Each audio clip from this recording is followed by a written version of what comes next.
My name is Lloyd Watts. I'm the founder of a small startup that you've not yet heard of called Neocortex.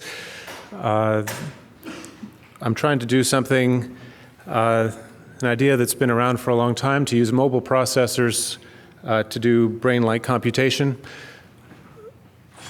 For the last 10 years, that's not been a good idea. Mobile processors haven't been sufficiently capable to make it interesting to actually do it. However, in the last 2 years, I took another look at it and found that it may be an idea that is becoming viable now that has not been viable until just recently. So the idea now that I'm trying to pursue is I'm trying to build a brain, and I'm trying to build a brain out of cell phones or cell phone mobile processors.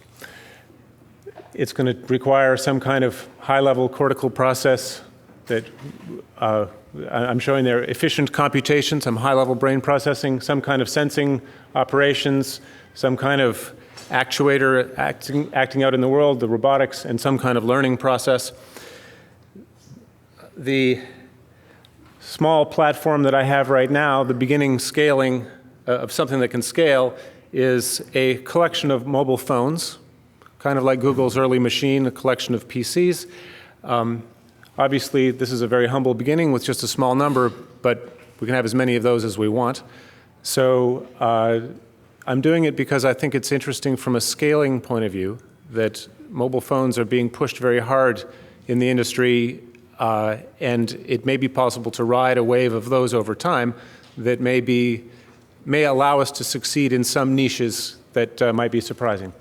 So that's a sort of a general view. I'm trying to build an efficient computer made up of commodity parts that make sense in 2016. The robotics piece, I'm working on a type of robot that may have some interesting properties. I'll show you in a minute, but there's a robotics component to it, and there's a sensory component that looks familiar to some of my prior work in auditory space. This is the general picture of what I'm trying to do with all of this tied together with learning. So for the efficient computation, many of you may recognize this picture. This is a picture of Google's first working prototype in 1999. It consisted of 4 PCs and 44 disk drives connected together. The selection criteria for the 4 PCs were, according to Larry Page, that no one at Stanford would notice that they were missing. That's my first machine. 10 cell phones put together on a tray. You see that there's wires there connecting them. That's simply the USB cords plugging them into a power, keeping them charged. But they're talking to each other wirelessly. The Google machine, 4 PCs, 44 disk drives, but ultimately this turned into data centers based on commodity PCs.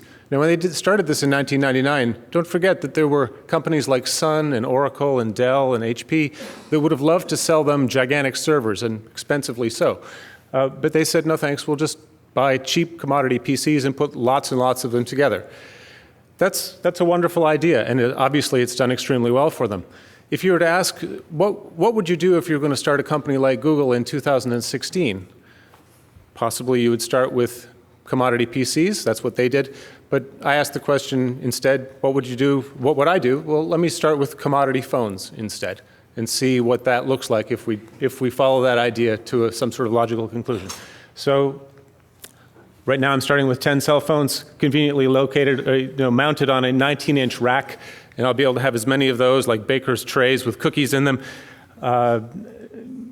Now, the first question, does this make sense to do or not?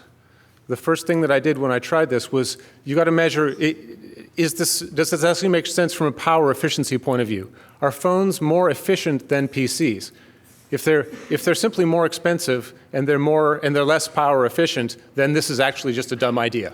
And that's, when you look at websites, there's sites in 2010, 2009, people saying, oh, couldn't you build a render farm out of phones? And there would always be some expert who would come on and say, that's a dumb idea. They're just too weak, they're expensive, so it doesn't make sense. So 2010, it didn't make sense. I measured it. There we are. Well, it's a little bit washed out, but what this is showing, in order to measure it, I got an open source renderer program called PAVRE, Persistence of Vision. Now that runs on Linux PCs and on Windows PCs, but it does not run on Android. So in order to do a fair comparison, to measure the power consumption and the performance of an Android phone, you have to port the same software and run it on the new platform. Now it turns out that's surprisingly hard to do. If you try and take this gigantic ray tracing program, it's millions of lines of code distributed in thousands of files that are all C and C++. You have to use the Android native development kit, and Android doesn't support gigantic programs like that, and especially if they include gigantic libraries like Boost and OpenEXR and JPEG and TIFF and so on.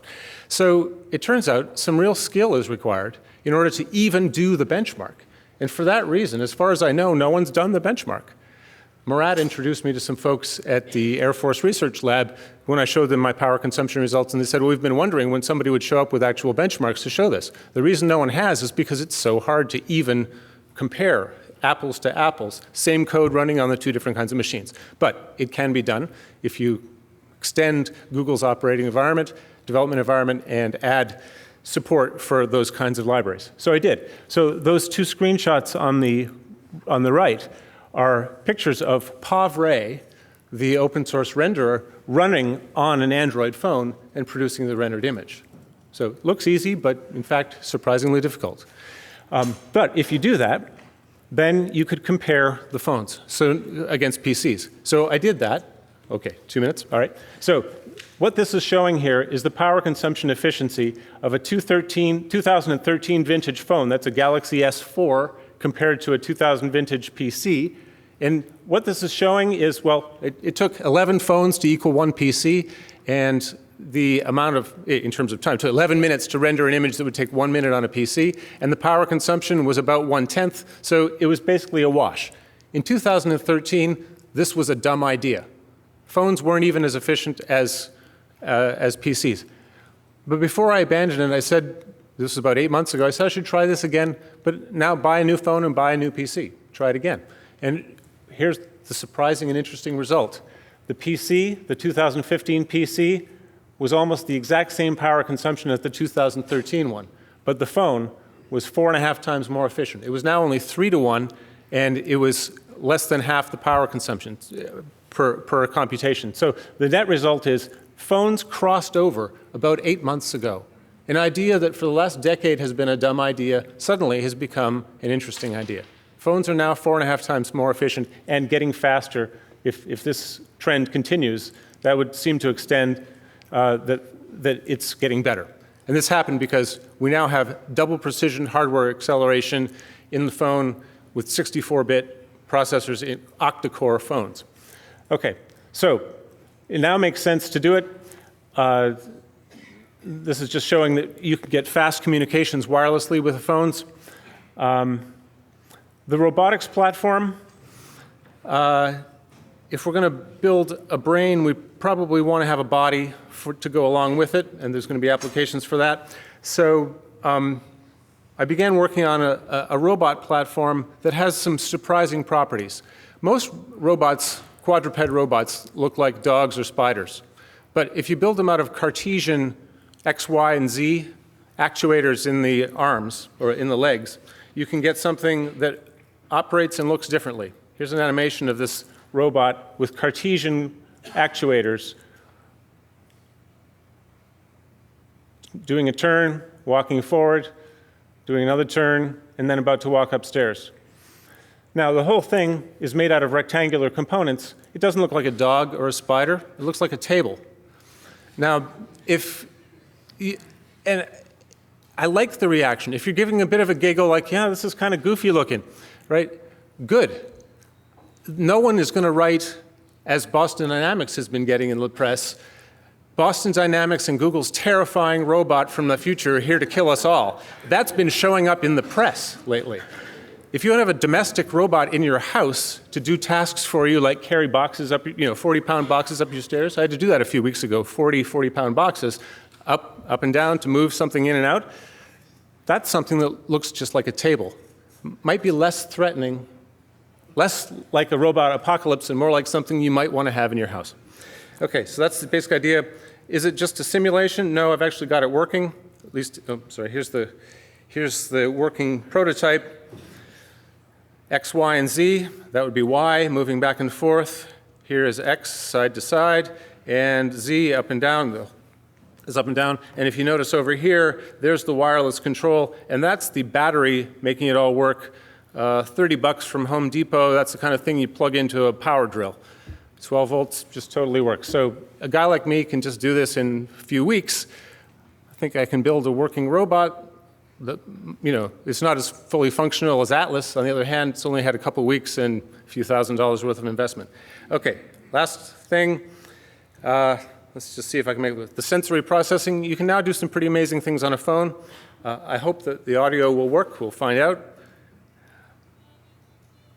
Nope, looks like it's not working. Okay, but this is a scrolling picture showing violin playing beautifully, and there we are. And picking it off the pitch.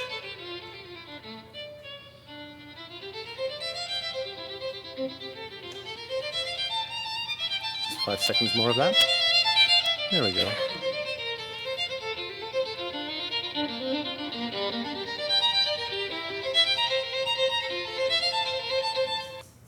Now, this is just using a conventional signal processing techniques, but this is only the monophonic version of it. It's only working for single note instruments like, for example, violins.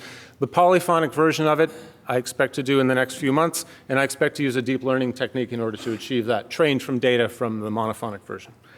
Okay, that's the progress for the last year or so. Thanks.